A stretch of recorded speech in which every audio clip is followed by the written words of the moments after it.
Oke, kita mulai materi dulu. Setelah itu baru saya kasih jurnal buat dibaca. Setelah itu kita bahas sama-sama ya. Kalau ada yang mau catat boleh silakan. Kalau nanti ada yang mau tanya di tengah-tengah apa sih namanya di tengah-tengah penjelasan saya boleh ya. Tinggal kalian unmute aja boleh nggak apa-apa. Atau mungkin kalau raise hand mungkin kalau kelihatan kalau saya ngeh saya ini ya. Saya tunjuk. Oke, sekarang materinya tentang pemberdayaan masyarakat. Ya, benar nggak? Materinya pemberdayaan.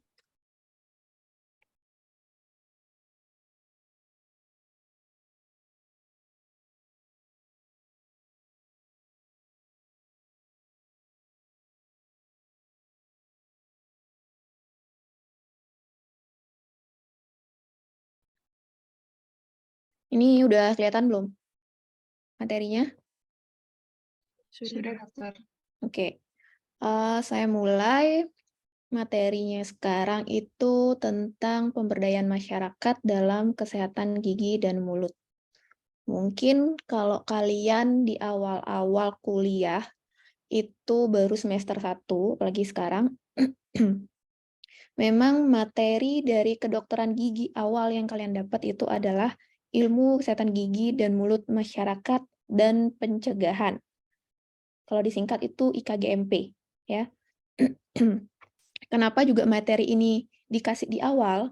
Karena memang materi dari kesehatan masyarakat itu banyak sekali, ya.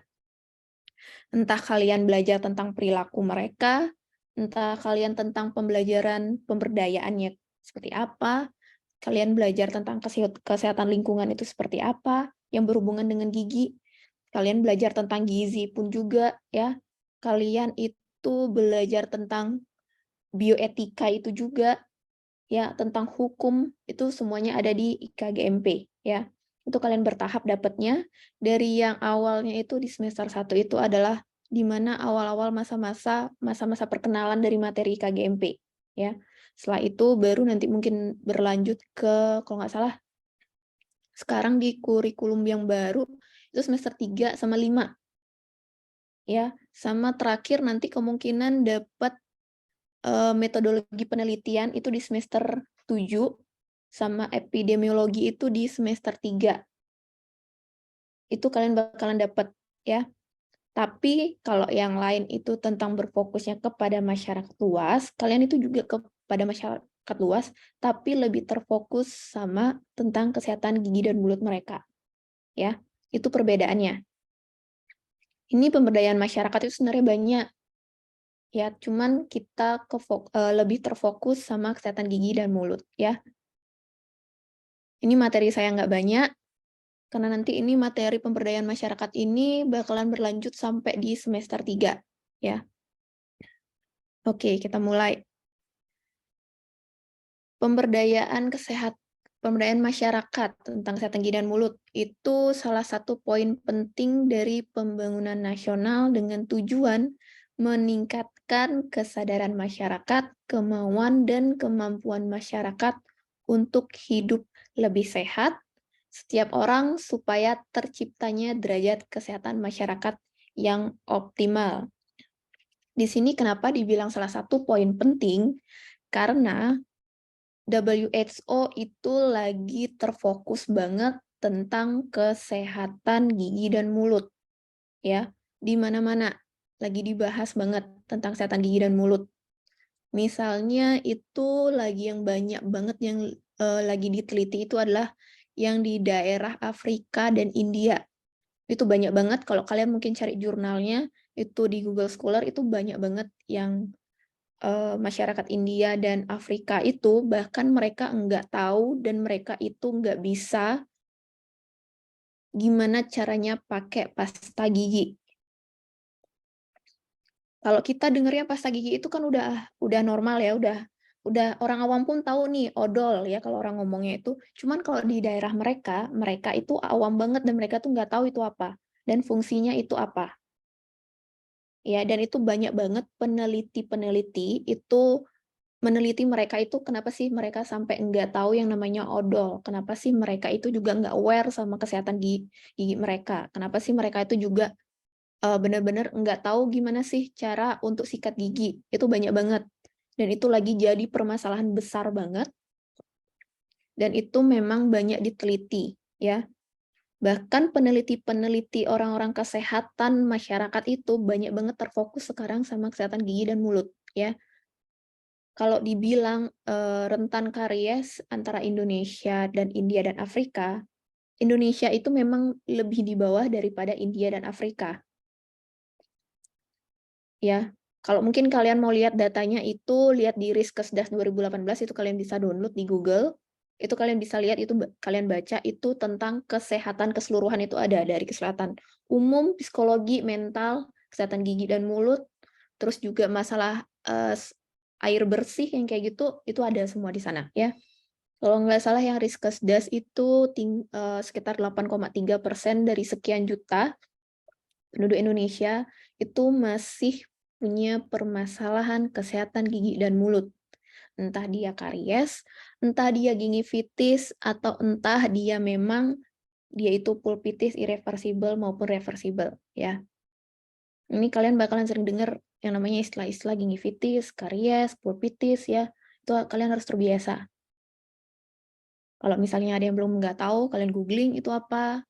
Kalau googlingnya misalnya nggak ngerti dengan cara pakai apa sih namanya, kata-kata, kalian googling, lihat gambar, jadi kalian bisa bedain, ya.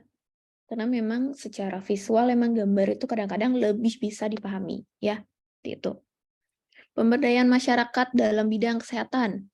Upaya pengendalian diri terkait tindakan untuk mengendalikan permasalahan kesehatan. Ya, pemberdayaan dilakukan terfokus pada pemanfaatan potensi lokal yang ada di lingkungan sekitar untuk mengatasi permasalahan kesehatan. Pemberdayaan masyarakat di bidang kesehatan, salah satu upaya pengembangan perilaku masyarakat dalam mengatasi permasalahan kesehatan. Makanya mungkin di sini ada yang punya saudara mungkin yang kerja di puskesmas, atau mungkin yang mereka ikut PTT. Kalau kalian sering lihat, mereka pasti selalu pergi, sistemnya itu adalah sistem jemput bola. Kenapa mereka sistemnya masih sekarang itu sistem jemput bola? Karena masyarakat itu belum tahu dan mereka itu belum sadar pentingnya memelihara kesehatan gigi dan mulut, sama kayak yang tadi saya bilang, ya. Itu ada pengaruhnya nggak sih nanti, masalah kesehatan gigi dan mulut terhadap, eee, potensi-potensi dari anak-anak? Itu ada penelitiannya, dan itu sangat-sangat berpengaruh, ya, sangat-sangat berpengaruh. Kenapa saya bilang sangat-sangat berpengaruh? Karena satu, keadaan kalau misalnya kesehatan rongga mulut atau kesehatan giginya itu enggak baik, yang pertama adalah yang bisa tinggi itu adalah stunting. Mungkin kalau orang-orang pada belum tahu itu stunting itu apa, itu kenapa dibilang itu juga lagi bermasalah banget, karena asupan makanan dari anak-anak itu tidak tercukupi. Itu ada juga datanya kalau ada yang mau baca di Riskesdas tahun 2018 aja dibaca, itu ada tentang stunting, itu berapa gizi anak itu, yang mereka itu underweight itu berapa, yang dia overweight itu dia berapa, yang dia bisa dibilang obesitas itu berapa, itu karena kelebihan gizi, itu karena gizinya apa yang tidak seimbang, dia kekurangan gizi itu karena gizi apa yang tidak seimbang, itu banyak banget, ya. Karena memang apapun yang kalian makan itu berawal semua masuknya dari mulut kalian. Kalau itu yang tidak kalian jaga kesehatannya, bisa aja kalian yang pasti yang pertama itu biasanya kalau yang suka jajan sembarang pasti biasanya diare. Nggak mungkin dong diare bisa masuknya lewat mana? Rata-rata dari makanan kan? Kalau nggak dari makanan, kalian pegangnya pakai tangan. Kalian pegang apa? Misal kalian pegang handphone. Handphone kalian bawa ke kamar mandi. Sambil pupuk, kalian main handphone. Kalian nggak sengaja taruh di mana, habis itu kalian ambil, terus kalian nggak cuci tangan, kalian ambil makanan, ambil kerupuk. Itu nggak kerasa kan? Kalau ada virus sama bakteri yang masuk ke dalam mulut, ya. Itu transformasi dari virusnya itu cepat banget ya. Kayak gitu. Kita lanjut. Misi dari Promkes atau promosi kesehatan. Mungkin kalau ada yang ikut BEM mungkin, atau kemarin kayaknya ada kegiatan ini yang Natal ya. Saya tahu itu yang kemarin sama Dr. Surwandi, itu di-share di grup dosen. Ada kegiatan Natal tentang penyuluhan kalau nggak salah ya. Itu adalah satu gerakan dari Promkes atau promosi kesehatan ya. Yang bisa dilakukan saat ini adalah promosi kesehatan yang membantu meningkatkan kesadaran masyarakat ya. Oke, ini salah satu misi dari promosi kesehatan. Sebenarnya itu ada banyak, saya tapi ringkes aja.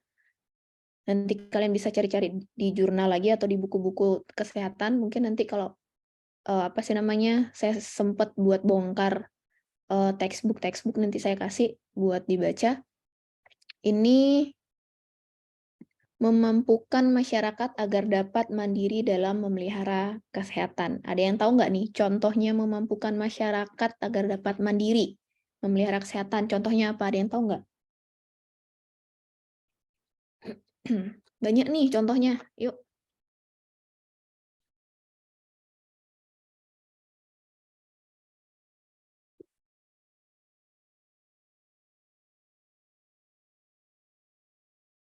Yuk, apa contohnya?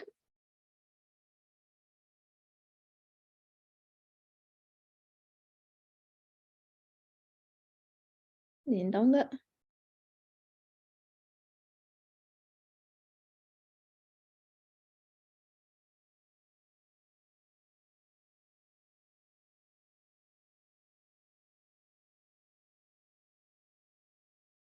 Ayo. Ayo. Masa dikalahin sama ini sih kelas sebelah? Daripada saya tunjuk nih.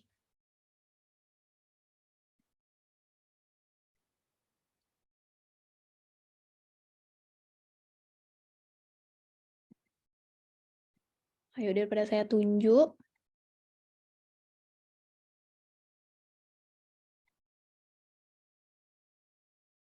Contohnya apa nih? Memelihara kesehatan mandiri.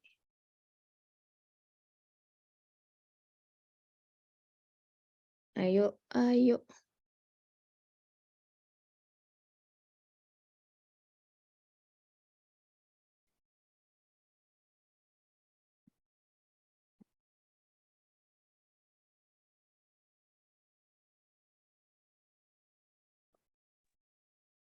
Saya tunjuk aja ya.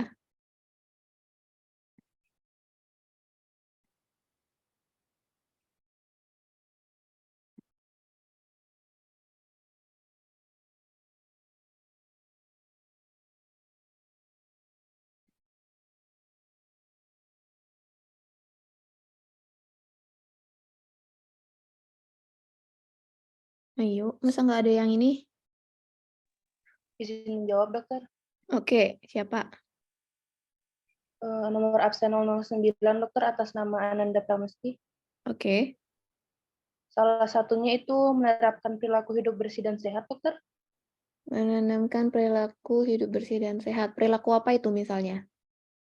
Hidup sehatnya itu. Sebelum makan, dokter. Oke. Terus ada lagi? Mengonsumsi makanan sehat seperti buah dan sayur. Oke. Ya, terus ada lagi yang mau berpendapat?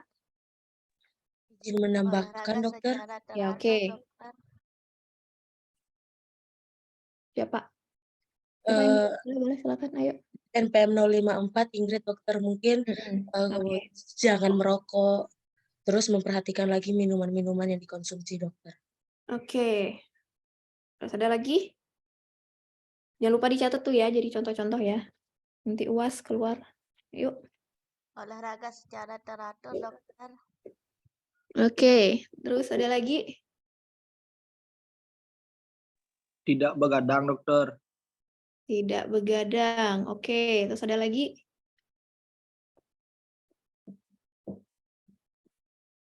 Izin menjawab, dokter. Oke. kesadaran dari diri sendiri untuk membersihkan karies gigi setiap 6 bulan sekali. Oke. Membersihkannya kemana? Ke dokter gigi, dokter. Oke. Ada lagi yang mau berpendapat?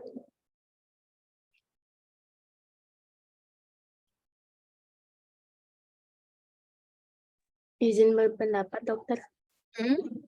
Menggunakan air bersih. Hmm. Terus ada lagi? Ada lagi?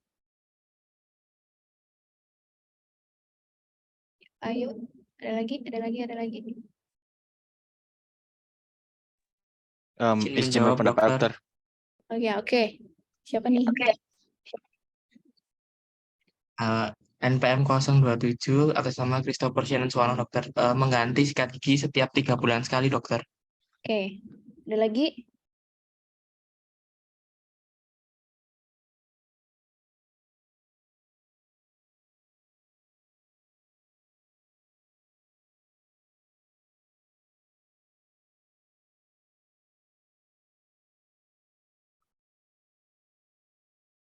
Izin menjawab, dokter. Oke. NPM 046. Mm-mm. Rutin menggosok gigi 2 kali sehari, yaitu setelah sarapan pagi dan juga sebelum tidur. Setelah itu tidak terlalu mengonsumsi makanan manis yang dapat menyebabkan gigi berlubang, dan juga rutin memeriksakan gigi setiap 6 bulan sekali.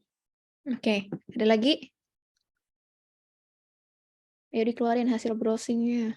Hasil googlingnya, ayo dikeluarin. Ada? Saya berpendapat, dokter. Oke, silakan.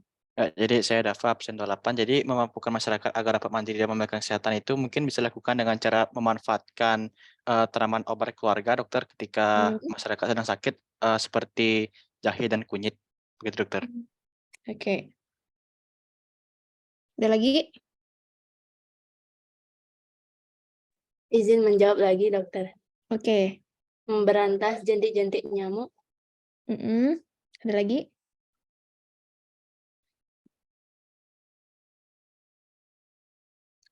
Ada lagi? Izin berpendapat, dokter. Iya. Saya Agus Arta, NPM 06. Di sini saya berpendapat di sini kita harus menerapkan PHBS. PHBS itu perilaku hidup bersih dan sehat. Contohnya itu tidak membuang sampah sembarangan dan melakukan kerja bakti untuk menciptakan lingkungan sehat. Terima kasih. Oke, ada lagi yang mau berpendapat?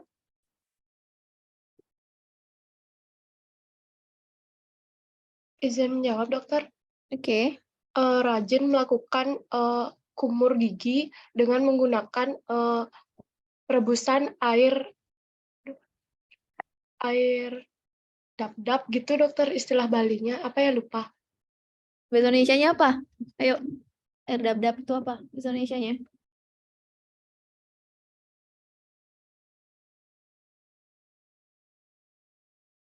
Ya, saya ngerti. Pakai itu. Saya juga nggak tahu itu bahasa Indonesianya apa ya.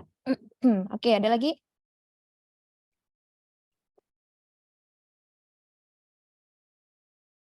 Ada lagi? Oke, kalau nggak ada. Tadi saya nunggu jawaban yang memeriksakan gigi 6 bulan sekali, yaitu benar, ya. Terus satu lagi adalah menggosok gigi. Itu salah satu kegiatan mandiri dari masyarakat untuk memelihara kesehatan. Oke, sebentar ya, Di, sebentar. Saya ada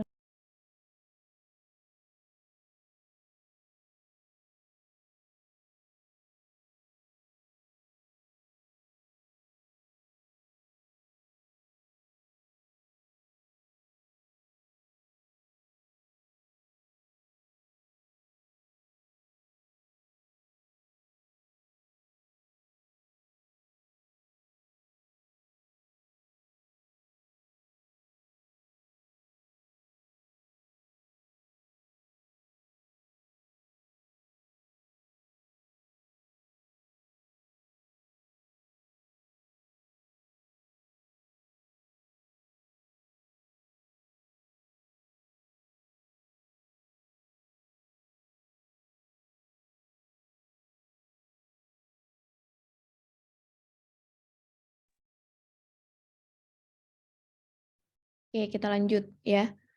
Kayak tadi saya bilang, itu menggosok gigi di rumah itu pagi setelah makan pagi dan malam sebelum tidur itu adalah upaya mandiri memelihara kesehatan, ya, terutama kesehatan gigi dan mulut, ya.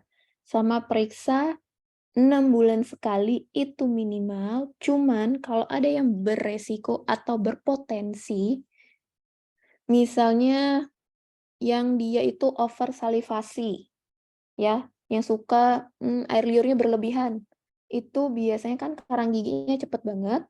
Terus yang kedua itu adalah tingkat asam dari rongga mulutnya itu tinggi banget. Artinya biasanya dia itu keseringan giginya ngilu sama ada karies. Itu nggak mesti nunggu 6 bulan sekali buat dia pergi ke dokter gigi, ya. Bisa aja mungkin 3 bulan, 4 bulan, atau 2 bulan sekali, itu boleh, ya. Jangan nunggu sampai 6 bulan. Apalagi kalau udah kerang giginya udah numpuk sampai warnanya hijau, belum 6 bulan, kalian tuh masih nunggu. Jadinya, oh itu teorinya bilang 6 bulan sekali baru kita datang ke dokter gigi. Jangan kayak gitu ya. Artinya kalau sudah 2 bulan, 3 bulan itu kerang giginya banyak, artinya kalian itu punya potensi karies yang tinggi, ya. Mempunyai potensi permasalahan gigi dan mulut yang tinggi.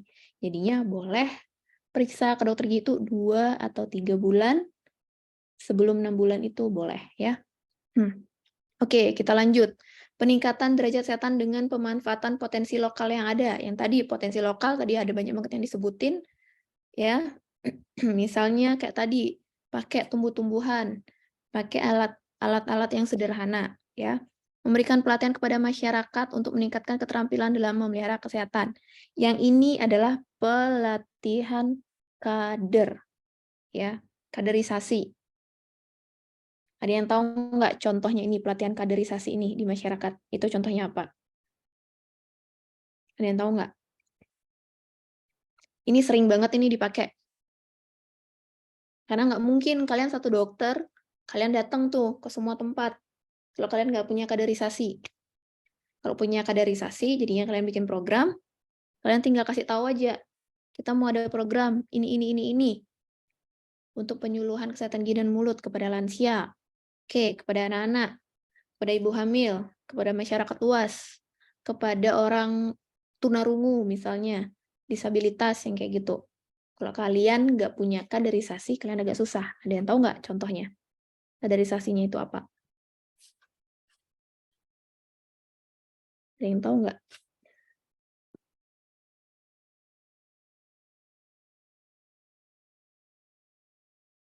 Izin mencoba menjawab, dokter. Boleh, silakan yuk. Ya, jadi untuk kaderisasi di sekolah itu ada unit kesehatan gigi sekolah, dokter. Isinya siapa kalau kayak gitu? Di sekolah. Itu biasanya murid-murid yang ditunjuk, dokter, untuk menjelaskan ke teman-teman tentang pentingnya kesehatan gigi dan mulut, dokter. Terus ada lagi? Itu aja, dokter. Oke, ada yang mau berpendapat lagi?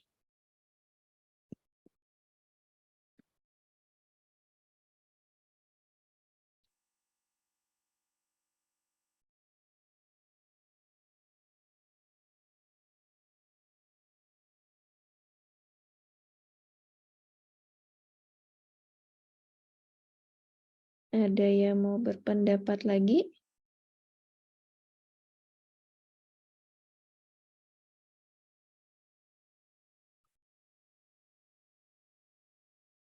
Yuk, banyak nih kaderisasinya. Izin menjawab, dokter. Oke. Untuk di lingkungan masyarakat itu kaderisasi ada Karang Taruna dan Posyandu, dokter. Oke, Karang Taruna dan Posyandu. Ada lagi? Izin menjawab, dokter.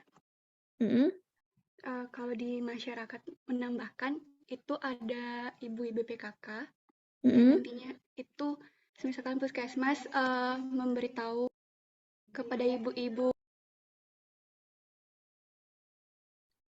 Kok hilang suaranya ibu-ibu siapa?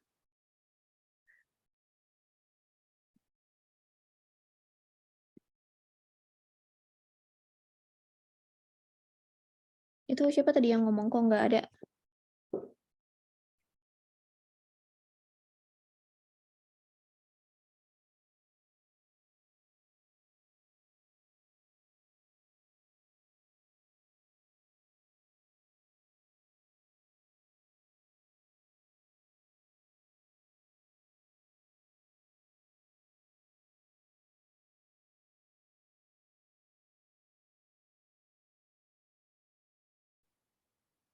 Tadi siapa yang ngomong ya?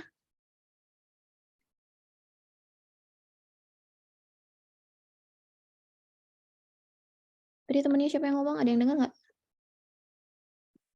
Bisa menjawab dokter. Tadi yang menjawab itu Gong Putri dokter. Terus kemana itu orangnya? Mohon maaf dokter, ada sedikit gangguan tadi. Oke. Izin Coba diulang. menjawab. Mungkin contoh kaderisasi pada masyarakat itu ada ibu-ibu PKK dokter. Ibu PKK, oke. Terus ada lagi yang mau menambahkan?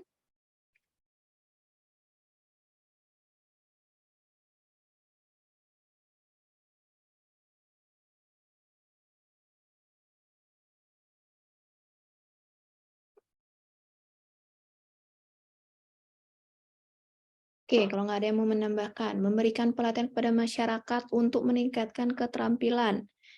Kalau seandainya di puskesmas itu ada program yang samanya Posyandu, ya. Itu biasanya dari ibu-ibu PKK, kayak tadi temennya ada yang bilang. Terus ada yang anak-anak muda yang suka di Banjar, Karang Taruna, ya. Itu. Kalau enggak kalian melatih mereka, kalian itu agak susah sistem jemput bola sama masyarakat, ya. Itu salah satu upaya promosi kesehatan, ya. Kalau di sekolah kayak tadi ada UKGS-nya yang bekerja sama sama puskesmas. Dan ada biasanya kalau dulu zaman saya waktu masih SD, itu ada yang namanya dokter kecil, ya. Dokter kecil tuh ada di setiap sekolah, ya. Dan dia itu menjadi seperti kalau sekarang nama kerennya itu brand ambasadornya di sekolah sebagai yang peduli kesehatan, ya. Jadinya setiap ada pemeriksaan kesehatan pakai rompinya warna merah, ada tanda palang merahnya juga kayak gitu, ya. Itu ada sebagai upaya promosi kesehatan, ya. Itu kaderisasi dari yang mungkin dari anak-anak, terus dari kalau di sekolah tuh ada anak-anak sama gurunya, ya. SMP pun juga biasanya ada, bahkan kalau di tingkat SMP dan SMA itu biasanya lebih modern, mereka ada klinik sendiri. Mungkin kalau ada yang SD di SD Saraswati di belakang, di kampus, itu ada kliniknya, kalau nggak salah, tapi saya nggak tahu sekarang itu masih berjalan atau nggak kliniknya, ya. Biasanya kalau yang sekarang itu adalah sekolah-sekolah internasional, mereka punya klinik sendiri. Ada yang dokter umumnya, ada dokter giginya, dan mereka pasti melakukan yang namanya pemeriksaan itu seminggu sekali, ya. Entah kesehatan gigi dan mulut, atau mereka kesehatan umum. Terus ada juga kegiatan gosok gigi bersama, ya, yang kayak gitu. Terus pemberdayaan masyarakat itu selalu mempunyai moto seperti ini. Masyarakat, dari masyarakat, dan untuk masyarakat, ya. Semua balik lagi ke masyarakat. Bukan cuma buat kita, tapi buat masyarakat, ya. Karena goals-nya di tahun 2000, bukan 2025 lagi, di 2045, itu goals-nya adalah Indonesia bebas karies. Ya, itu ada di jurnal kalau kalian mau baca, ada 2045 Indonesia bebas karies. Makanya kenapa lagi banyak-banyaknya banget orang-orang yang melakukan yang namanya promosi kesehatan. Sama halnya kayak kemarin kegiatan BKGN, itu, dan sampai sekarang kayaknya masih ada yang berlangsung kegiatan BKGN, masih ada yang belum selesai, dan sebelum BKGN itu adalah HKGN. Ya mungkin kalau ada yang BKGN kemarin ada yang udah masuk belum ya? Udah ya kalian masuk ya? BKGN. Kalau mungkin kalian udah masuk yang BKGN kemarin, yang bulan November atau Desember ya? Atau Oktober, saya lupa, yang kemarin pokoknya yang baru ini, itu targetnya pun lebih banyak ke masyarakat. Kalau yang buat anak-anak sekolah itu adalah gosok gigi bersama, ya. Oke, kita lanjut. Sasaran pemberdayaan itu apa aja? Yang pasti, yang paling terdekat itu adalah anggota keluarga yang memiliki kesehatan. Yang kedua itu adalah siswa atau mahasiswa. Jangan bilang baru kita mahasiswa, kita itu tidak menjadi sasaran pemberdayaan masyarakat. Ya. Kayak kalian ini, kalian lagi dengerin kuliah saya pun melakukan pemberdayaan masyarakat sebenarnya. Karena apa? Saya melakukan intervensi. Kenapa saya bilang melakukan intervensi sama kalian? Karena saya memberikan materi tentang pemberdayaan masyarakat. mengintervensi biar kalian nanti memberikan informasi paling tidak sama anggota keluarga yang paling dekat, entah orang tua, adik, ataupun kakak. Dari lingkup terkecil nanti baru bawa ke lingkup yang besar. Seperti itu ya. Terus yang ketiga itu ada karyawan atau pekerja sebagai sasaran di tempat kerja. Kalau karyawan dan pekerja ini biasanya kebanyakan adalah mereka yang bekerja di perusahaan besar. Kalau misalnya sekarang itu yang lagi banyak banget kegiatan yang mereka bekerja sama dengan RSGM, itu adalah pabrik sari roti, kalau nggak salah yang kemarin, sama pabrik apa ya, saya lupa. Itu ada pabrik apa, itu mereka itu bekerja sama RSGM, dan ada pabrik-pabrik di luar juga bekerja sama dengan RSGM yang dekat sama pabriknya mereka ya. Itu mereka itu biasanya rutin melakukan penyuluhan dan pemeriksaan gigi gratis. Seperti itu. Atau misalnya kalau tidak melakukan pemeriksaan gigi gratis adalah penyuluhan, setelah itu mereka screening, setelah di screening mereka memberikan surat rujukan untuk periksa ke RSGM ataupun ke puskesmas terdekat. Ya, seperti itu. Ini ada nggak sih aturannya tentang pemberdayaan masyarakat? Ada aturannya. Masuk ke dalam Permenkes. Permenkes yang nomor 8 tahun 2019 dan Permenkes yang nomor 74 tahun 2015. Ya, ini nanti kalian baca sendiri isinya apa. Kalau dibilang itu aturannya banyak di undang-undang, itu ada Undang-Undang Kesehatan tahun nomor 29 tahun 2004. Terus ada yang namanya Undang-Undang nomor 45 tahun 2017. Itu banyak banget. Nanti kalian bakalan belajar tentang hukum itu, kalau nggak salah di semester 3, kita belajar itu. Itu saya juga yang ngajar tentang hukum. Ya. Kalau mau banyak lagi, kalian baca tentang hukum dan kode etik, itu kalian baca di Kode Etik Kedokteran Gigi. Itu ada, kalian tinggal download dari Google, itu banyak keluar. Sampai undang-undang kesehatan pun juga ada. Itu banyak ya. Kalau kita pelajarin itu kayaknya mungkin kita 2 kelas pun nggak kelar.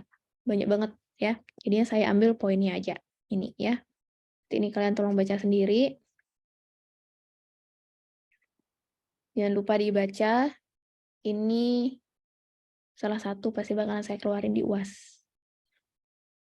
Oke, tujuan pemberdayaan masyarakat. Sudah pasti ada tujuannya, kalau ada visi dan misi, kalau ada arti, pasti ada tujuannya, ya. Tujuannya menumbuhkan kesadaran, lagi-lagi pasti harus menumbuhkan kesadaran, pengetahuan, dan pemahaman atas kesehatan individu, kelompok, atau masyarakat. Sama kayak tadi saya bilang, individu itu entah diri kita sendiri, kalau kelompok, misalnya kalian punya kelompok yang mungkin suka motoran, punya klub motor, itu kelompok. Kalau masyarakat dalam kelompok yang besar ya. Kalau masyarakat tadi pakai kaderisasi kalau masyarakat ya. Kalau kelompok mungkin dari ketua kelompoknya aja, kalau individu sudah pasti diri sendiri. Terus yang kedua, menimbulkan kemauan yang merupakan kecenderungan untuk melakukan sesuatu tindakan atau sikap untuk meningkatkan kesehatan mereka. Ini nomor 2 itu adalah maksudnya perubahan perilaku. Yang tadinya mereka enggak mau gosok gigi, menjadi mau gosok gigi. Yang pertamanya mereka menggosok gigi hanya gosok gigi waktu mandi, tapi mereka mempunyai mindset baru, yaitu gosok gigi setelah makan. Yang banyak anak-anak atau orang dewasa enggak mau gosok gigi sebelum tidur, mereka punya mindset baru, gosok gigi sebelum tidur. Yang mereka tidak punya mindset, bilangnya harus 6 bulan sekali kita ke dokter gigi untuk kita periksa, tapi mereka punya mindset baru, nggak mesti 6 bulan kalau kita memang udah ada karang giginya. Gitu ya. Paling nggak mereka mempunyai yang pertama adalah kesadaran ya untuk merubah perilaku. Biarpun merubah perilaku itu tidak gampang.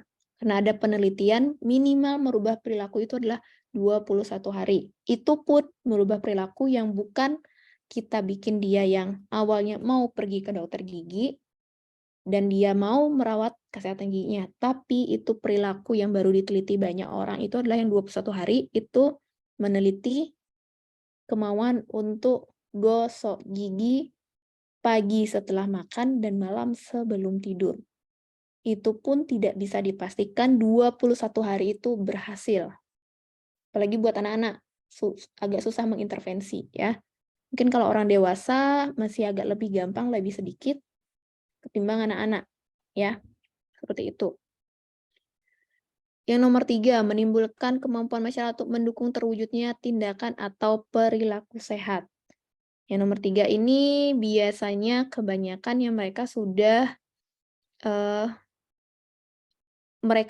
seperti yang terlatih yang kayak tadi saya bilang, yang kaderisasi yang tadi, ya. Kaderisasi itu mulai seperti apa ya, kayak saya bilang ya.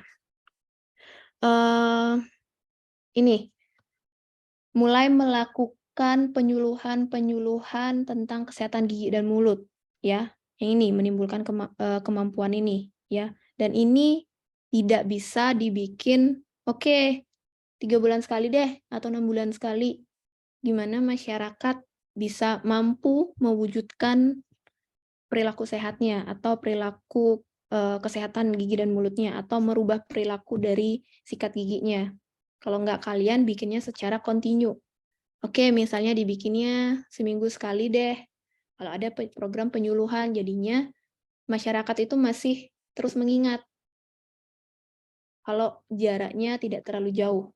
Jadi setiap seminggu dibikin jadwalnya. Oke, setiap Sabtu kita penyuluhan tentang kesehatan gigi dan mulut. Terus hari Rabunya kita bikin program gosok gigi bersama. Nanti Sabtunya lagi kita bikin penyuluhan gigi dan mulut. Nanti di hari Rabunya mungkin pergi ke SD buat aplikasi aplikasi ya, TA, Floor, itu berjangka. Biasanya mungkin nanti kalian bakalan kegiatan keluar seperti ini, itu kalian dapat kalau kalian udah koas dan masuk di IKGMP. Kegiatan IKGMP itu tidak cuma di satu pasien, tapi kalian ketemunya masyarakat dan anak-anak. Karena kalian bakalan baksos, kalian bakalan penyuluhan, kalian bakalan drama, kalian bakalan bikin program, dan banyak lagi ya kalau di IKGM. Oke, kita lanjut. Ini, aspek pemberdayaan masyarakat tuh ada 3. Enabling, empowering, dan protecting. Ya, ini ada 3. Yang pertama, upaya membangun daya dan motivasi masyarakat meningkatkan kesadaran. Kalau dia nggak ada motivasinya, agak susah. Ya, sama kayak kalau kita misalnya, kalau kita nggak ada motivasi buat belajar, bakalan susah yang namanya belajar, ya. Anggap deh kalau nggak ada motivasi buat untuk UAS deh nanti. Kalau kalian motivasinya pengen dapat nilai A, kalian harus belajar. Kalau kalian nggak ada motivasi, ya udahlah, nilai C atau nilai B minus sudah cukup gitu misalnya. Ya udah, belajarnya asal-asalan aja. Tuh. Atau misalnya kalau emang nggak ada motivasi sama sekali, ya udah deh pasrah aja. Toh masih bisa remedi, ya kan? Biarpun remedi awal itu ya masih bisa beberapa kali lah gitu misalnya ya. Kayak gitu ya. Yang pasti harus ada motivasi. Empowering, memperkuat potensial lokal yang dimiliki oleh masyarakat. Salah satu unsur yang paling penting, upaya pemberdayaan masyarakat, terutama dalam meningkatkan pendidikan dan kesehatan. Yang ini kayak tadi saya bilang, potensi lokal ya.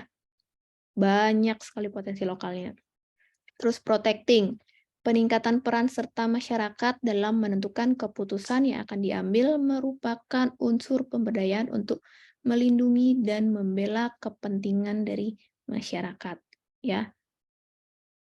Jadinya biar nggak semena-mena tuh, maksudnya dibilang, dikit-dikit dibilangnya, oke ini malpraktik, lagi ngetren, ya, yang itu, malpraktik. Model pemberdayaan masyarakat yang di bidang kesehatan.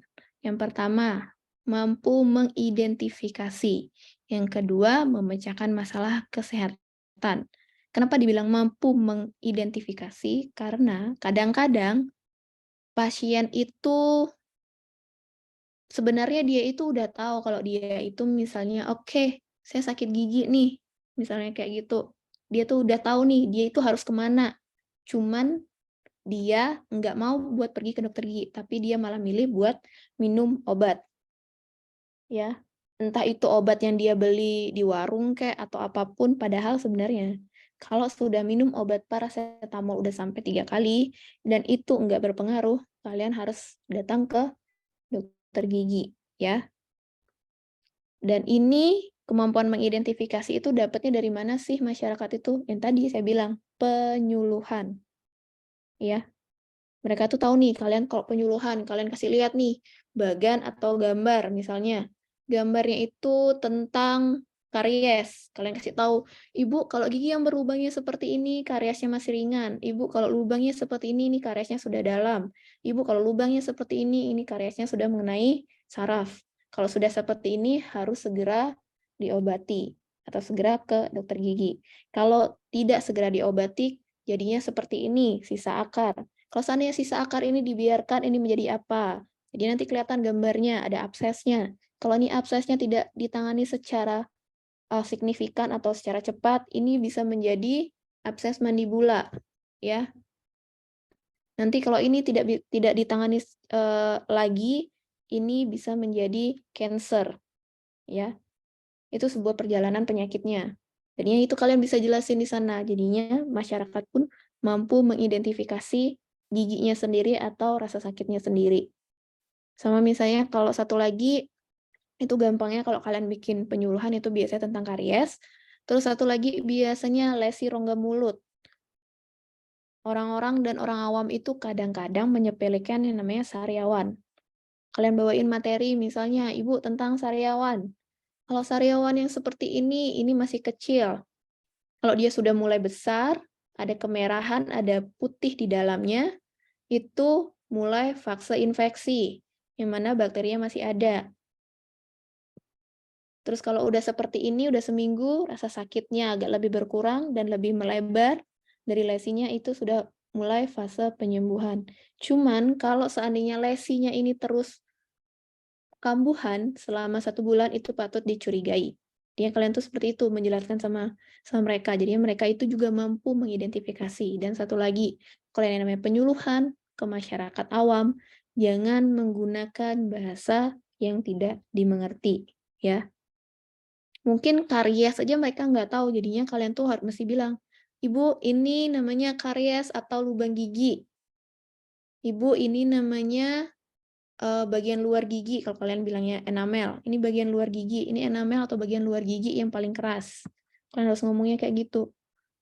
Ya, yang pasti komunikasinya juga harus baik. Jadinya pesan tersampaikan, mereka pun juga mengerti.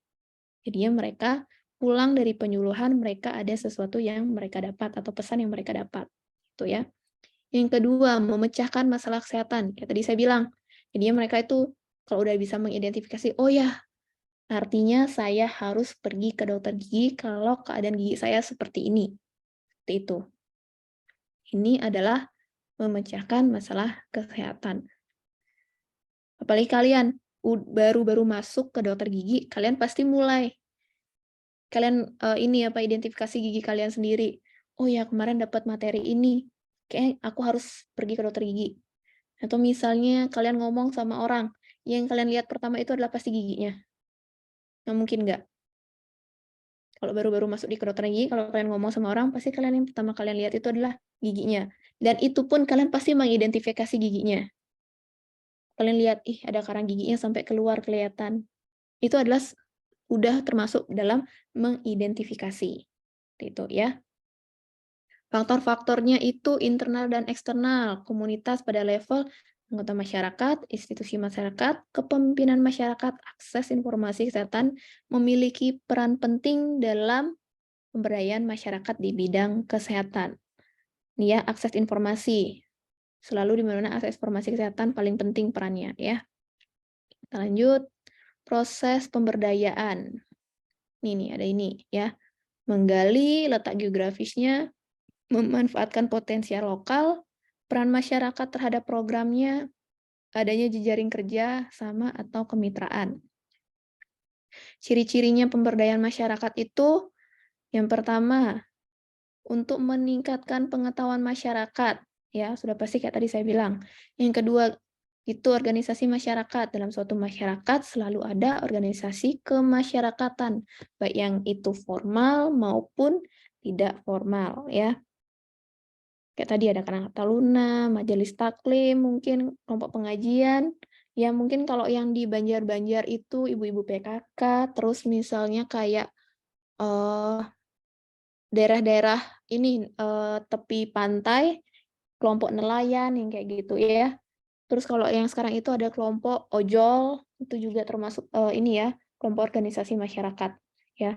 Ketiga, meningkatkan pengetahuan masyarakat, maka perlu dilakukan penyuluhan atau mengedukasi untuk meningkatkan pengetahuan masyarakat yang akan upaya perilaku hidup sehat ya. Ini indikatornya ada apa aja sih dari input dan outcome. Ada yang bisa bedain nggak antara output dan outcome itu apa? Ada yang bisa bedain nggak? Soalnya ini sering banget orang itu salah kaprah, output itu apa, outcome itu apa.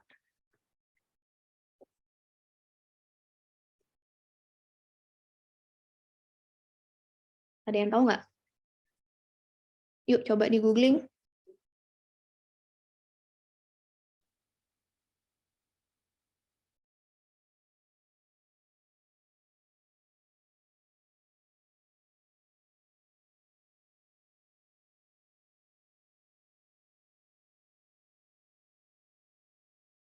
Yuk, apa itu outcome, apa itu output?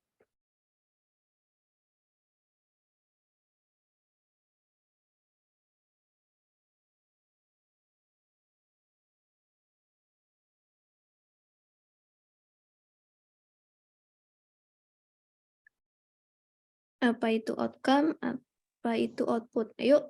Izin menjawab dokter. Oke. Saya Arya, Mm-mm. NPM 017. Mm-mm. Output itu adalah hal yang dikeluarkan, yaitu training atau workshop yang sudah dilakukan dokter. Dan outcome itu adalah pengetahuan yang didapatkan oleh para partisipan atau para peserta dari pelatihan tersebut dokter. Oke, ada lagi?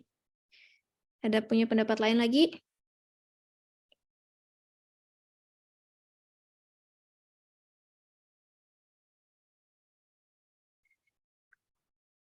Ada yang punya pendapat lagi? Yuk. Izin menjawab, dokter. Oke. Perkenalkan, saya Asil Hanza, absen 018.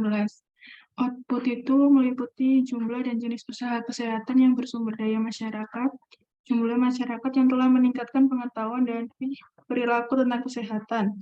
Kalau outcome itu dari pemberdayaan, masyarakat mempunyai kontribusi dalam menurunkan angka kematian, angka kesakitan, dan angka kelahiran, serta meningkatkan status gizi kesehatan.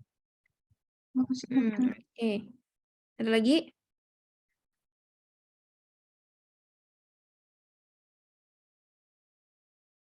Izin menjawab, dokter. Ya.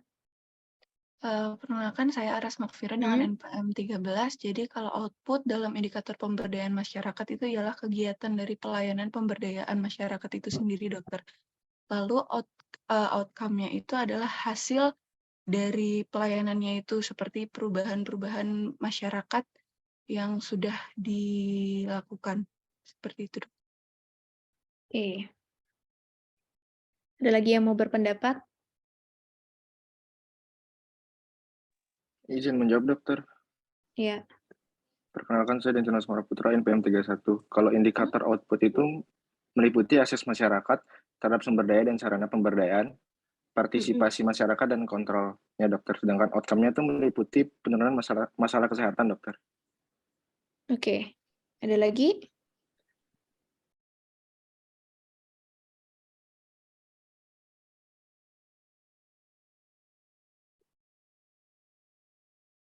Ada lagi?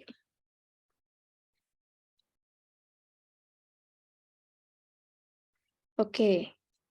Kalau nggak ada, ini ya, saya jelasin sedikit. Yang lebih gampangnya itu adalah output itu hasil yang sekarang kita dapat. Kalau outcome, itu hasilnya yang dalam jangka panjang. Contohnya kalau di bidang kedokteran gigi itu adalah kalian penyuluhan sekarang tentang cara menggosok gigi yang baik dan benar. Terus kalian tanya sama misalnya ke ibu-ibu PKK. Ibu, kalau gosok gigi itu yang baik dan benar itu seperti apa kalau waktunya? Ibunya menjawab nih, kalau pagi setelah makan, Dok. Kalau malam sebelum tidur. Itu output. Outcome-nya apa? Implementasinya mereka gosok gigi di rumah. Ya, itu outcome-nya. Oke. Dan outcome yang kedua itu adalah mereka pergi ke dokter gigi. Seperti itu. Output-nya apa? Mereka tahu dan bisa mengidentifikasi dari penyakit gigi mereka. Kayak tadi saya bilang contohnya yang karies yang tadi, mengidentifikasi kariesnya sendiri atau lubang giginya. Ya, outcome-nya mereka pergi ke dokter gigi, ya. Jangan salah kaprah sama output dan outcome. Jadinya sebenarnya dalam proses itu selalu di belakangnya pasti ada yang namanya outcome. Ya. Dan harusnya ada lagi yang namanya evaluasi. Setelah dilakukan semua, setelah dalam jangka panjang, evaluasinya apa? Kita lihat, oke, misalnya, kayak tadi, mereka outputnya yang mereka dapat adalah pengetahuan mereka tentang gosok gigi, waktunya pagi setelah makan dan malam sebelum tidur. Outcome-nya, implementasi mereka gosok gigi. Terus, evaluasinya adalah keadaan rongga mulutnya mereka lebih baik dari sebelumnya. Itu ya, itu evaluasinya. Oke. Ini jangan lupa prosesnya ini ada 4, dari input, proses, output, dan outcome. Ya. Di mana-mana pun sepertinya indikator biarpun orang-orang berbisnis pun pasti juga seperti ini. Indikator-indikator kalian bikin apapun pasti biasanya juga seperti ini. Ya. Nih jangan kebalik nih antara 3 sama 4 ya. Jangan outcome dulu baru output ya. Tapi output dulu baru outcome. Ya. Oke, kita lanjut. Ini input dan proses. Input itu ada SDM-nya yang berperan, ada dana baik dari internal maupun eksternal, ada sarana prasarana. Oke, kita bahas sedikit tentang yang input. Kalau SDM yang berperan itu biasanya dari dokternya, ya.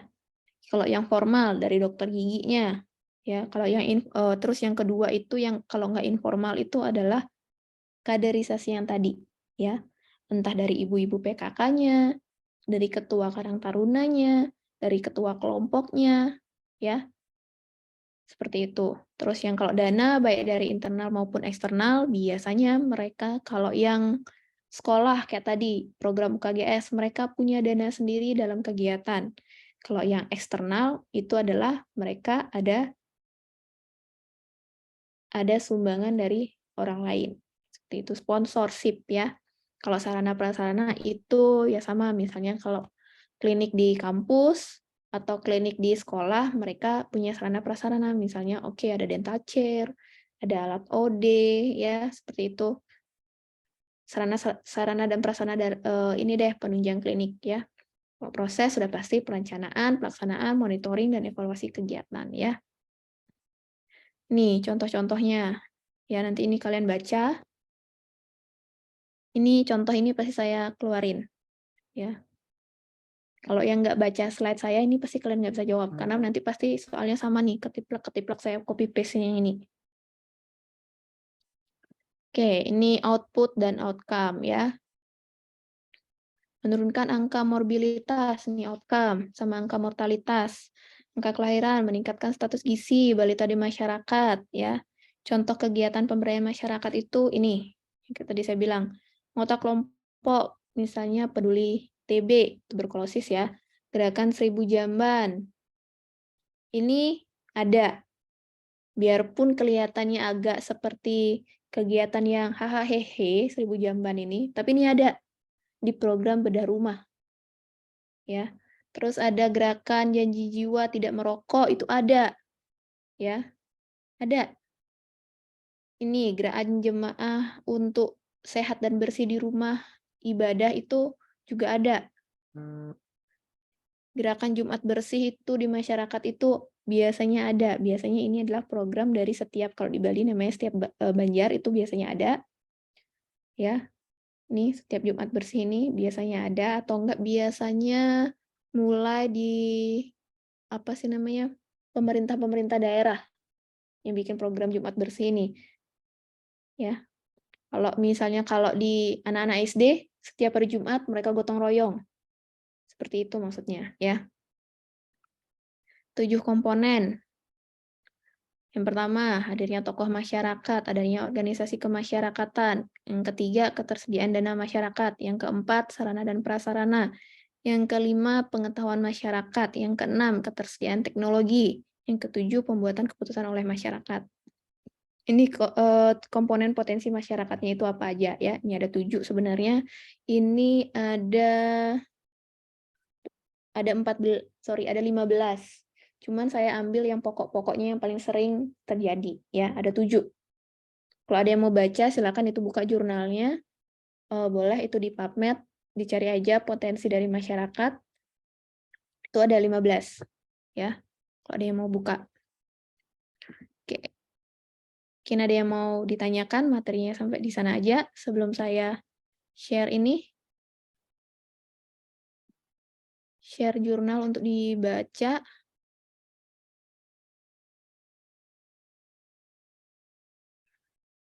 Bentar, oke.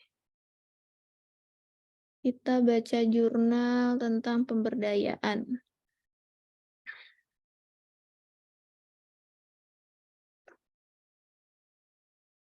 Saya udah send jurnalnya di ini ya, di kolom chat, boleh di-download semuanya.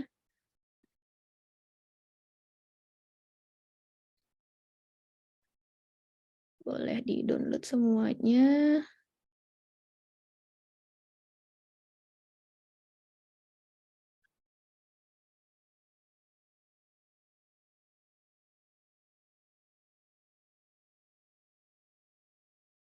Oke, udah di-download semuanya? Kalau udah di-download, saya kasih waktu 5 menit buat baca jurnalnya. Ya.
Oke, udah baca semua?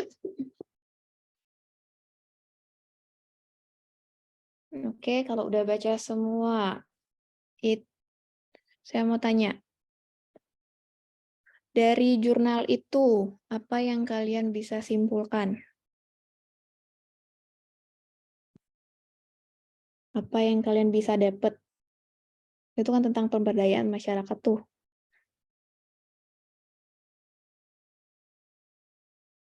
Apa yang kalian bisa simpulkan? Saya coba izin menjawab, coba menjawab dokter. Ya, boleh coba di-share, bisa di-share screen nggak jurnalnya?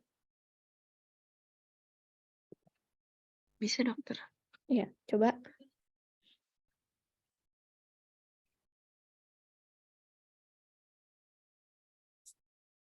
Apakah sudah Ya, terlihat udah. dokter? Oke. Nah, dari yang saya baca tadi, yang bagi saya itu yang perlu saya highlight itu dari ini ya dokter. Di hasil pembahasannya itu dia melakukan tahap awalnya itu pembagian kuesioner, lalu setelah itu diberikannya kuesioner itu bertujuan untuk mengetahui tingkat pengetahuan kesehatan gigi dan mulut dasar. Lalu setelah diberikannya kuesioner, tahap selanjutnya itu pemberian materi mengenai kesehatan gigi dan mulut melalui presentasi atau penyuluhan. Setelah melakukan melakukan penyuluhan, diberikannya lagi kuesioner. Ternyata hasilnya meningkat dokter, walaupun tidak 100%, tapi setidaknya pengetahuan dari para kader itu sudah meningkat dokter. Itu yang bisa saya simpulkan dari jurnal tersebut dan sudah saya highlight pada simpulan di jurnal ini. Oke. Mungkin ada yang mau nambahin? Ada yang mau nambahin? Saya kasih ntar ada 2 jurnal lagi. Ada yang mau nambahin ini? Nanti soal-soal pasti bakal ada yang dari jurnal itu juga. Ada yang mau nambahin? Apa yang tadi yang dibaca?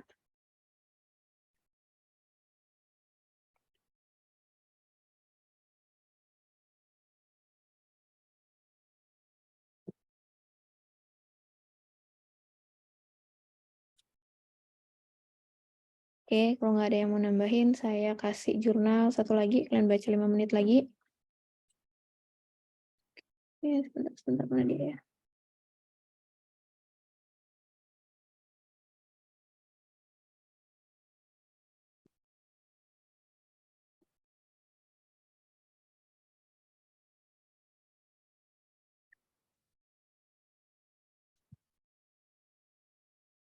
Oke, udah masuk.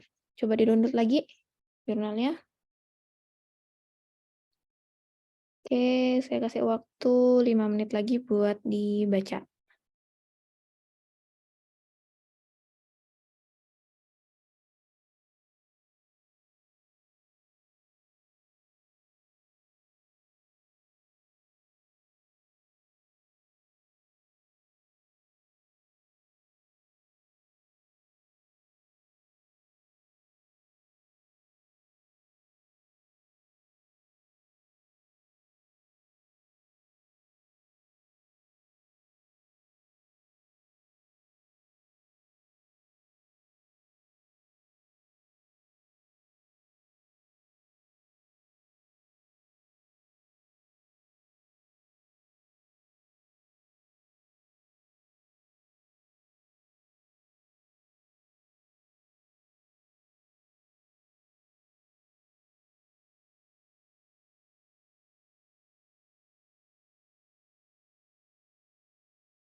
Oke.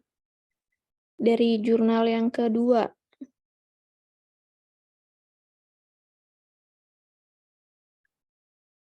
Siapa yang mau ini berpendapat?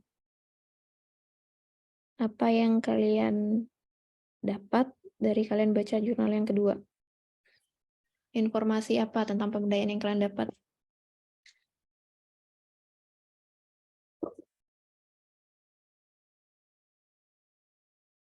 Izin berpendapat, dokter. Oke. Dari yang saya baca mengenai jurnal yang kedua Boleh itu, bisa share screen? share screen, dokter. Ya.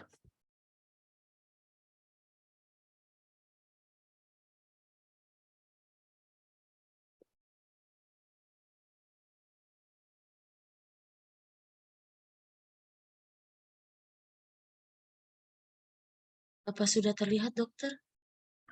Ya, udah. Oke.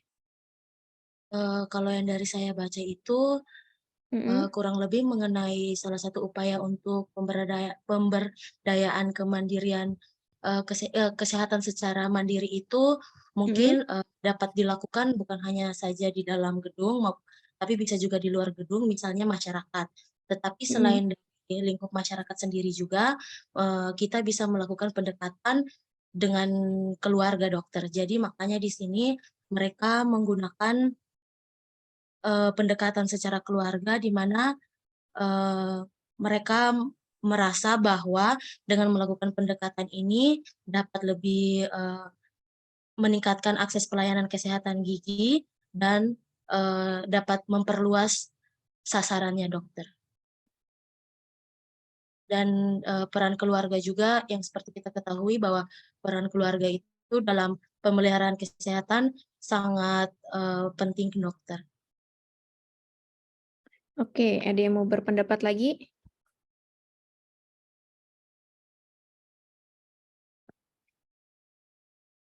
Ada yang mau berpendapat lagi?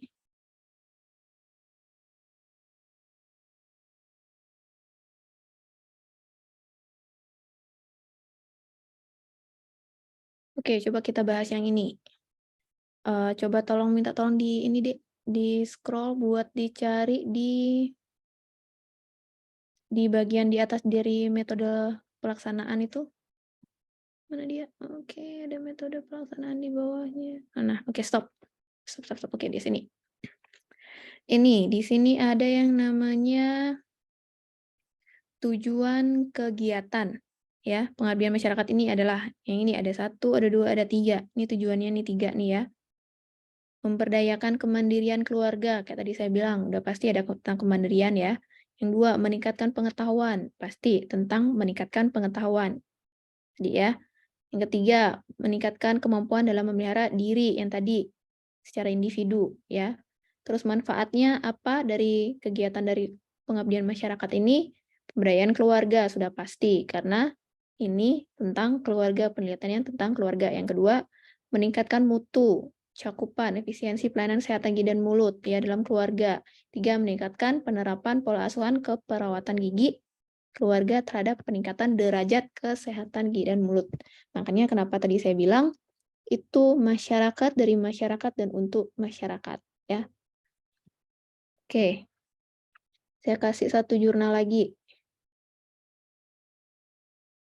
Ini ternyata kan ada temennya cuma satu sama satu orang. Ini yang lain saya minta tolong dibaca ketiga-tiganya karena saya nggak akan jauh-jauh buat cari soal UAS di jurnal ini ketiganya ya. Jadinya nanti kalau seandainya ada yang nggak bisa jawab, artinya nggak baca jurnal. Oke, satu yang lagi itu adalah jurnal.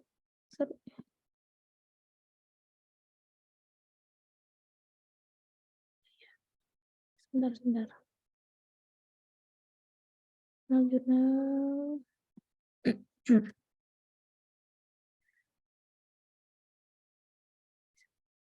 Sebentar.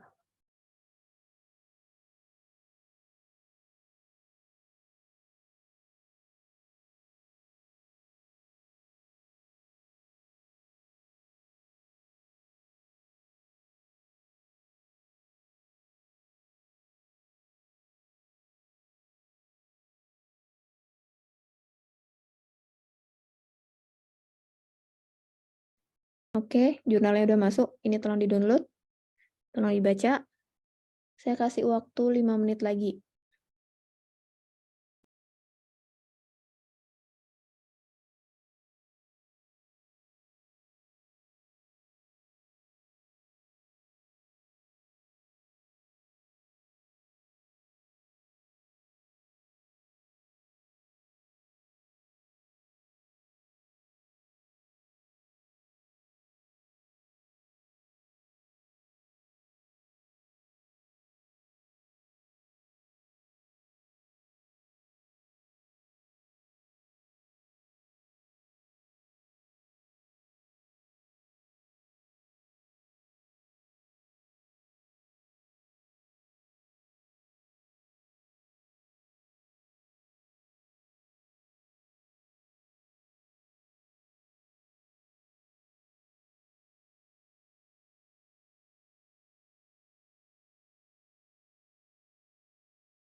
Oke. Ada yang udah baca? Kalau jurnal yang ini, ada yang bisa jelasin nggak?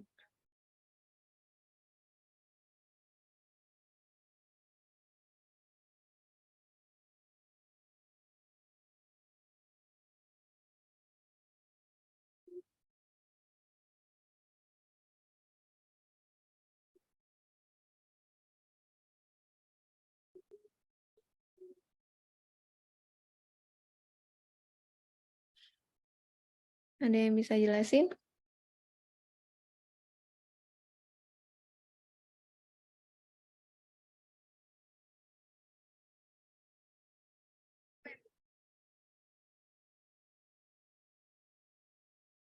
Yuk.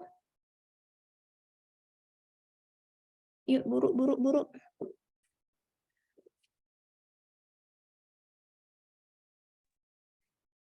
Izin menjawab dokter, saya ingin coba menjelaskan lagi.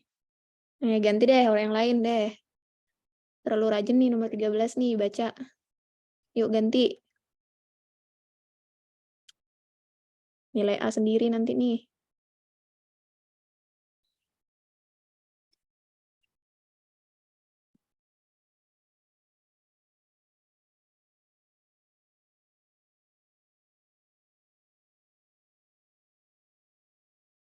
Yuk.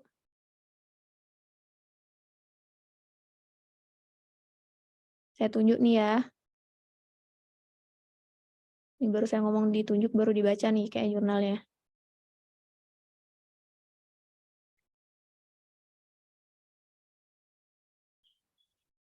Nih saya tunjuk yang nggak ada mukanya nih deh. Oke.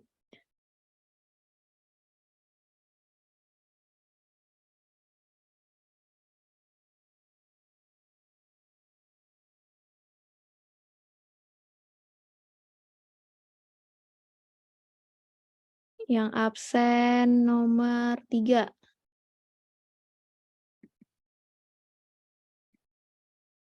Absen 3.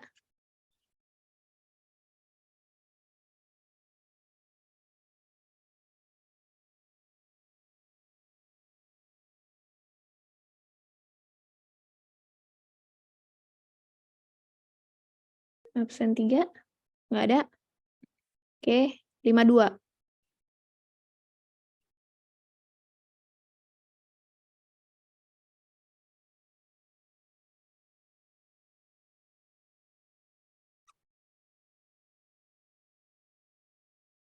Nggak ada juga. Absen 5.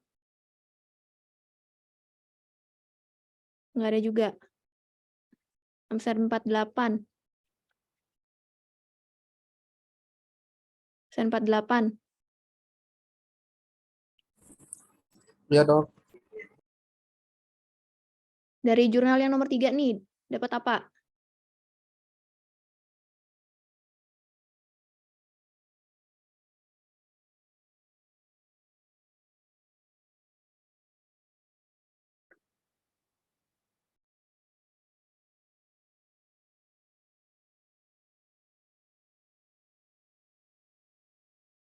Oke, nggak tahu. Absen 55.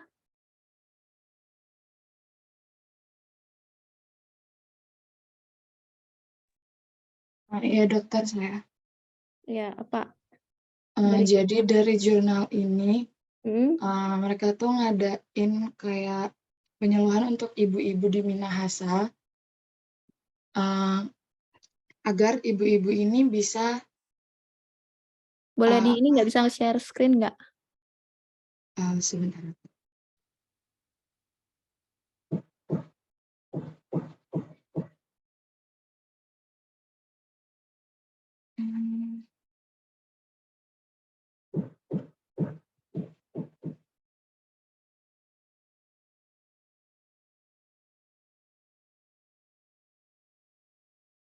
Apa sudah terlihat dokter?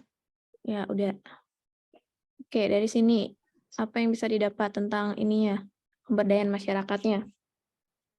Ya, jadi di sini mereka kan ngadain pemberdayaan masyarakat, awalnya masyarakat mungkin masih belum mengetahui tentang tanda-tanda karies gigi, tapi setelah adanya pemberdayaan masyarakat ini, pengetahuan mereka tentang karies gigi menjadi lebih baik dan manfaatnya bagi ibu-ibu ini bisa untuk diri sendiri, maksudnya bisa digunakan dalam kehidupan sehari-hari untuk ibu ini sendiri, dan jika ibu-ibu ini bisa menerapkan dalam keluarganya, terutama untuk anak-anaknya, sehingga kesehatan gigi di dalam keluarga tersebut menjadi lebih baik gitu, dokter.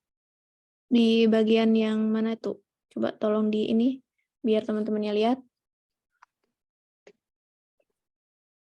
Sebentar.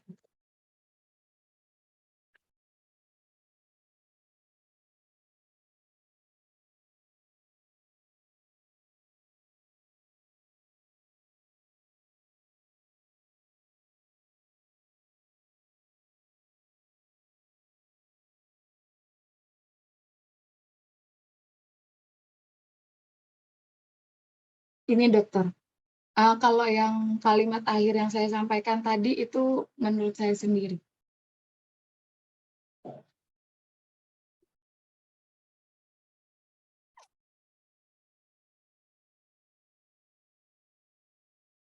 Oke, itu di latar belakang.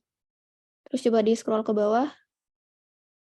Upaya promosi apa yang dilakukan di sini? Di jurnalnya ini.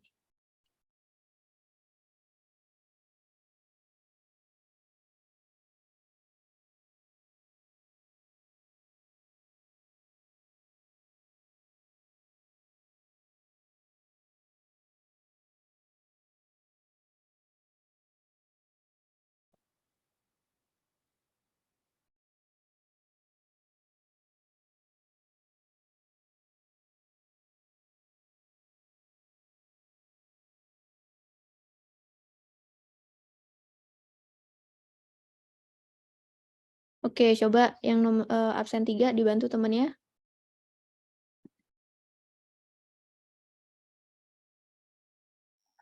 Maaf dokter, tadi saya soalnya baru balik dari kamar mandi dokter, soalnya sakit perut. Ya, dibantu temannya nih. Upaya promosi apa dari jurnal yang ini?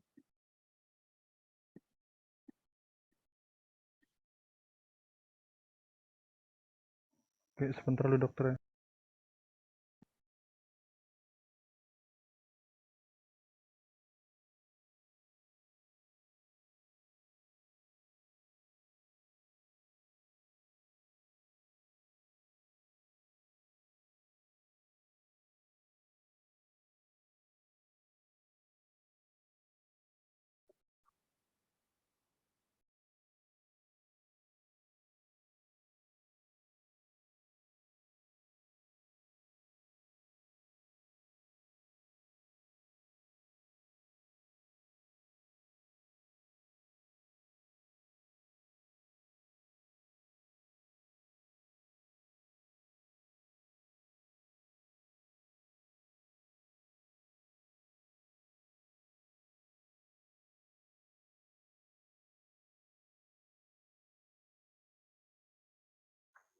Melakukan pemeliharaan gigi dengan melakukan deteksi dini dokter, deteksi dini karies gigi. Upaya promosinya apa?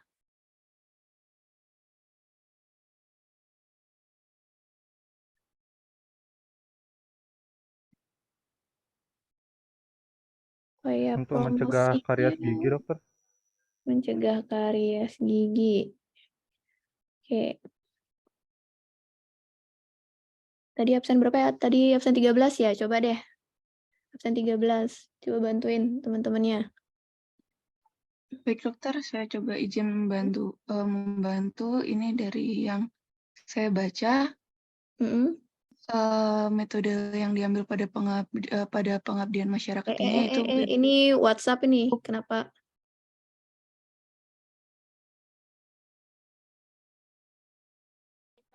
Oke.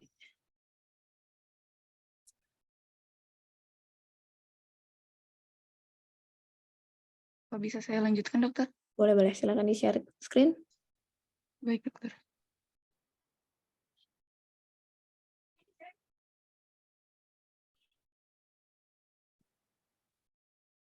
Apakah sudah terlihat, dokter?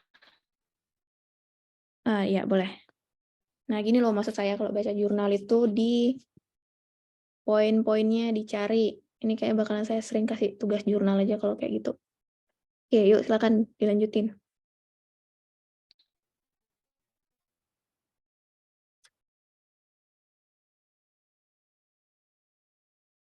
Jadi pada jurnal kali ini yang dipakai untuk upaya yaitu menggunakan upaya metode deskriptif, dokter.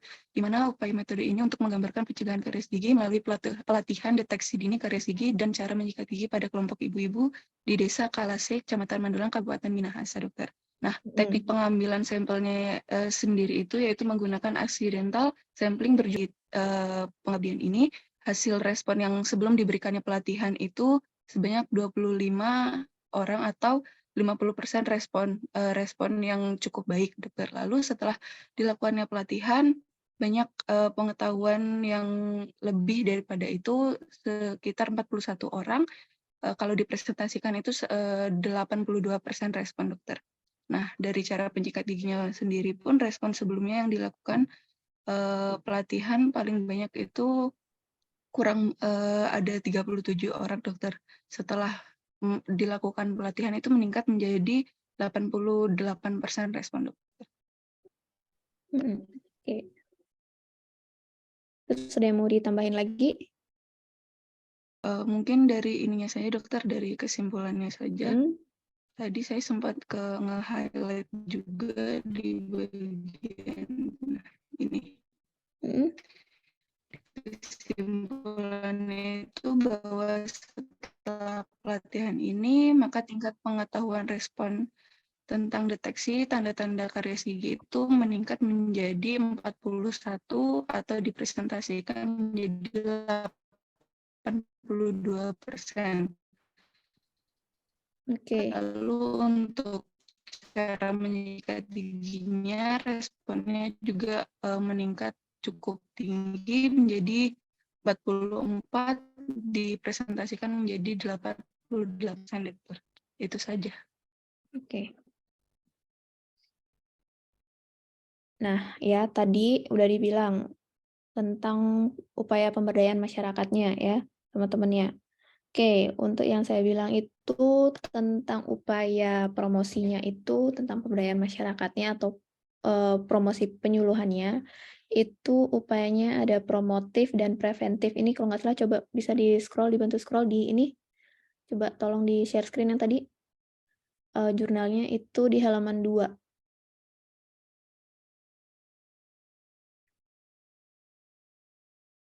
Di halaman 2.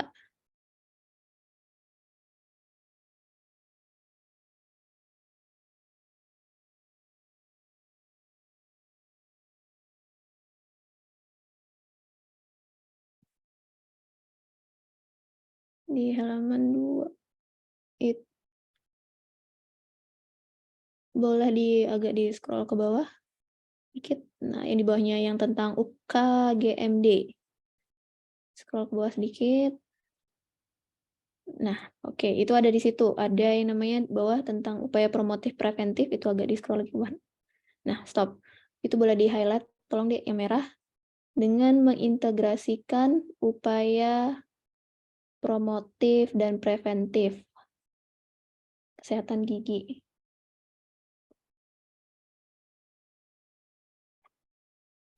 Nah ya, itu ya, upaya yang dilakukan kalau pemberdayaan masyarakat itu dalam penyuluhan itu sudah ada yang namanya pasti promotif dan preventif ya. Terus apa sih ini apa sih namanya tujuannya promotif sama preventif ini?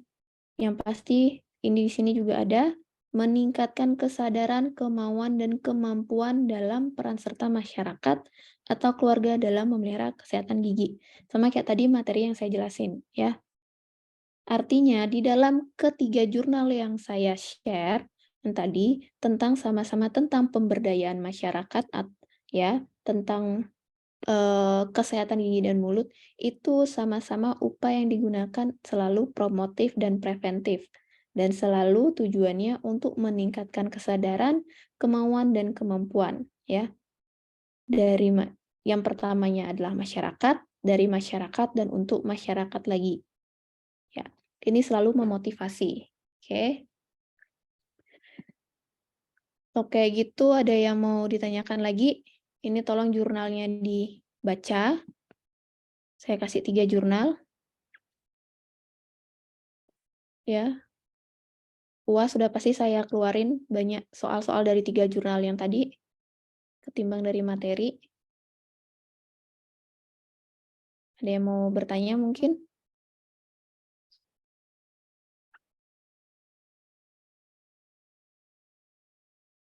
Untuk materi saya share di sini aja biar langsung semua download. Biar nanti nggak ada, saya dengar ada yang nggak punya materi.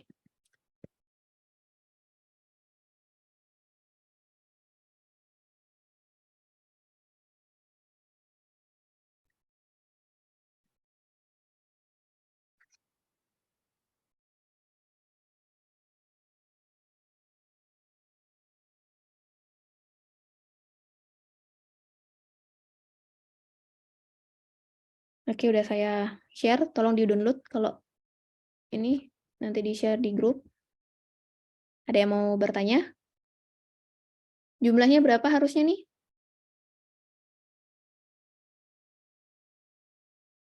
Jumlahnya 57 mahasiswa, dokter.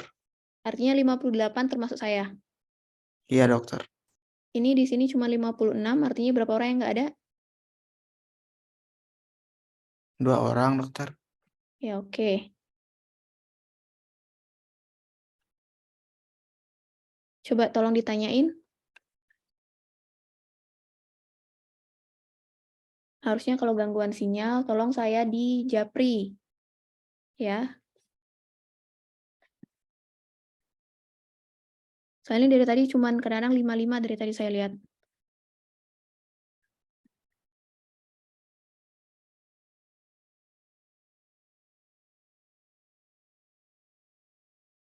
Ini dari absen 1 sampai 58 ya?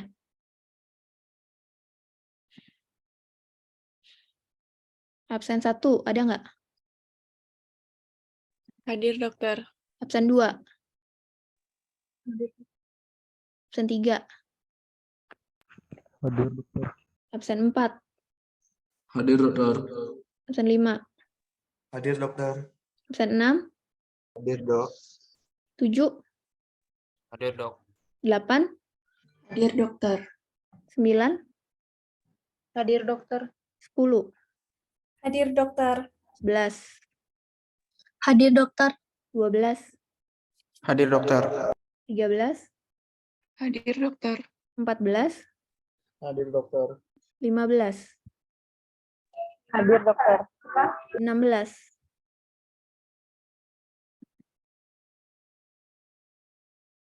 Oke, 16 yang nggak ada ini ya. 17? Hadir, dokter. 18? Hadir, dokter. 19? Hadir, dokter. 20? Hadir, dokter. 21? Hadir, dokter. 22? Hadir, dokter. 23? Hadir, dokter. 24? Hadir, dokter. 25? Hadir, dokter. 26? Hadir, dokter. 27? Hadir, dokter. 28? Hadir, dokter. 29? Hadir, dokter. 30? Hadir, dokter. 31? Hadir, dokter. 32? Hadir, dokter. 33? Hadir, dokter. 34? Hadir, dokter. 35? Hadir, dokter. 36? Hadir, dokter. 37? Hadir, dokter. 38? Hadir, dokter. 39? Hadir, dokter. 40? Hadir, dokter. 41? Hadir, dokter. 42? Hadir, dokter. 43? 44? 45? Hadir, dokter. 46? Izin menjawab dokter, untuk nomor 46 tadi sudah join, tapi di tengah-tengah dia ada masalah koneksi, jadi dia terlempar keluar dokter. Oke. 47, Hadir dokter. 48, Hadir dokter. 49, Hadir dokter. 50,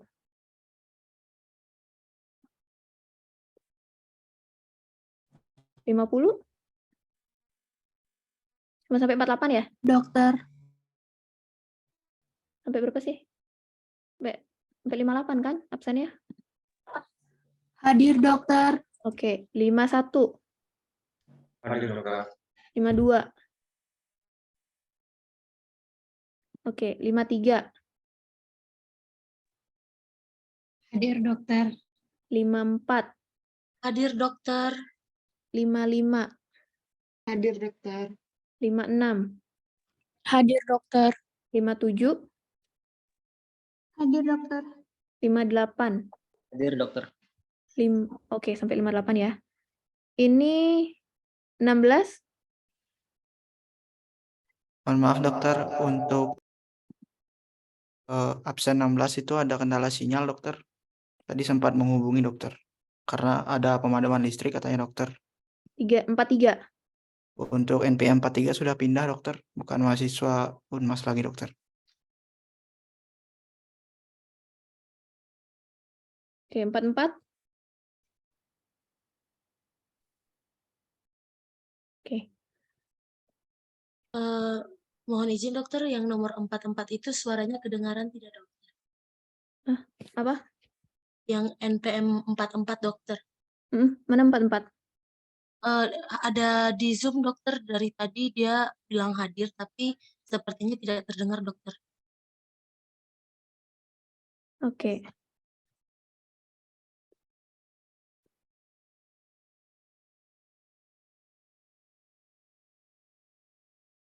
Ini yang bilang gangguan koneksi karena nggak hubungin saya percaya aja. Karena itu urusan kalian sama Tuhan kalian ya. Mau gimana? Oke. Kalau kayak gitu saya akhirin pertemuan ini. Kita ketemu nanti di UAS.